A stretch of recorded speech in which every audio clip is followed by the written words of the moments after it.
காகித ஆவணமே இனி வேணாம், முகத்தை காட்டி சல்லுன்னு பறக்கலாம். சென்னை, கோவை விமான நிலையங்களில் காகித ஆவணங்களுக்கு பதிலாக முக அடையாளத்தை காட்டி பயணம் செய்யும் புதிய நடைமுறை இனிமேல் விரைவில் அமலுக்கு வருகிறது. டிஜி யாத்ரா என்ற திட்டத்தின் கீழ் இந்த முறை மேற்கொள்ளப்பட உள்ளது. ஒவ்வொரு முறையும் விமான பயணம் மேற்கொள்பவர்கள் அனைத்து ஆவணங்களையும் ஏர்போர்ட்டுக்கு கொண்டு சென்று அது தொடர்பான அனைத்து சோதனைகளையும் முடித்த பிறகே ஃப்ளைட்டில் ஏற வேண்டியிருக்கிறது. இதனால் பயணிகள் விமானத்தில் ஏற பெரிதும் சிரமப்பட வேண்டியுள்ளது. இந்த சிரமத்தை தவிர்ப்பதற்காகவே விமான பயண செயல்முறையை காகிதமற்றதாக்கும் டிஜி யாத்ரா என்ற திட்டம் கடந்த 2022 ஆரம்பிக்கப்பட்டது.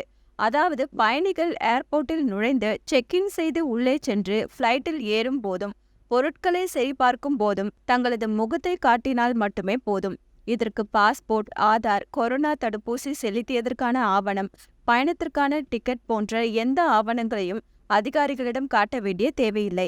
விமானத்தில் பயணம் மேற்கொள்ளும் நாளன்று இவற்றில் எதையுமே கொண்டு செல்ல வேண்டிய அவசியமும் இல்லை. அதுபோல பாஸ்போர்ட்டை மறந்து வைத்து விட்டோமே என்ற பயமும் தேவையில்லை.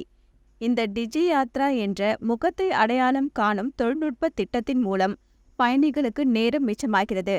ஏற்கனவே கேரள மாநிலம் திருவனந்தபுரம், கர்நாடகா மங்களூரு, ஆந்திரா விசாகப்பட்டினம் உட்பட 14 ஏர்போர்ட்டுகளிலும் இந்த டிஜி யாத்ரா வசதி உள்ளதால் விமான பயணிகளும் நேரடியாகவே இந்த திட்டத்தின் மூலம் பயனடைந்திருக்கிறார்கள்.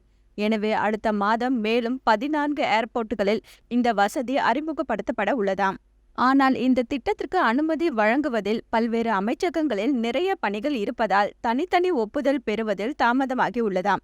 எப்படியும் சென்னை, கோவை ஏர்போர்ட்டுகளுக்கு அடுத்த மாதமே இந்த திட்டம் கொண்டு வரப்படும் என்கிறார்கள். ஆனால் இந்த திட்டம் அறிமுகப்படுத்தப்பட்டால் நடைமுறை சிக்கல்கள் தீருவதுடன் பயணிகளின் நேரமும் மிச்சமாகும் என்று நம்பப்படுகிறது. ஹலோ சிட்டி டிவியை லைக் பண்ணுங்க, ஷேர் பண்ணுங்க, மறக்காம சப்ஸ்கிரைப் பண்ணுங்க.